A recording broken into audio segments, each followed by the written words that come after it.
No, I don't think he's playing. And you know, it's never gone like this. It's never gone this far. I don't think it's ever had this enthusiasm for them wanting to make a deal. And yeah, I agree. The United States has been played beautifully like a fiddle because you had a different kind of a leader.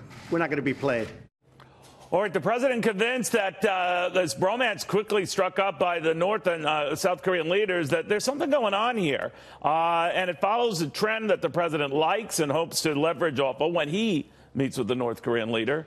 And in just maybe a few weeks. Welcome, everybody. I'm Neil Cavuto, and Fox on top of everything coming the president's way, or so he says.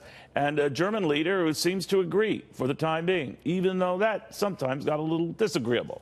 We're on top of all of those developments with Blake Burman at the White House on a certain meeting that occurred just moments ago. Blake.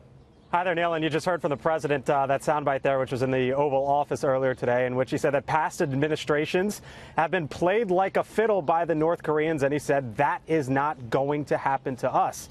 Just a little while ago at a joint news conference with the German Chancellor Angela Merkel, I asked the president essentially if he feels as if he needs to be the closer to get a deal done, a peace deal done on the Korean Peninsula. Listen here. Do you feel like it's your responsibility for this to eventually get settled between North and South Korea? I think I have a responsibility. I think other presidents should have done it. I think the responsibility has fallen on the shoulders of the President of the United States. And I think I have a responsibility to see if I can do it. And if I can't do it, it'll be a very tough time for a lot of countries and a lot of people.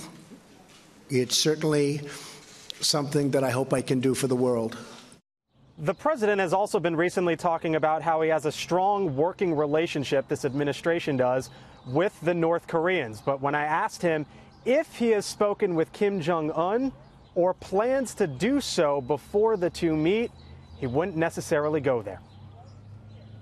I don't want to comment on that. Do you plan on speaking with him before? We have a very good working relationship. We're setting up a meeting. Things have changed very radically from a few months ago. You know, the name calling and a lot of other things. As for that meeting, Neil, the president says it's still scheduled to take place in the coming weeks, and he says they are down to 2 different sites as to where it could potentially be held. Neil? All right, Blake Burman, thank you very much, my friend. Great job today.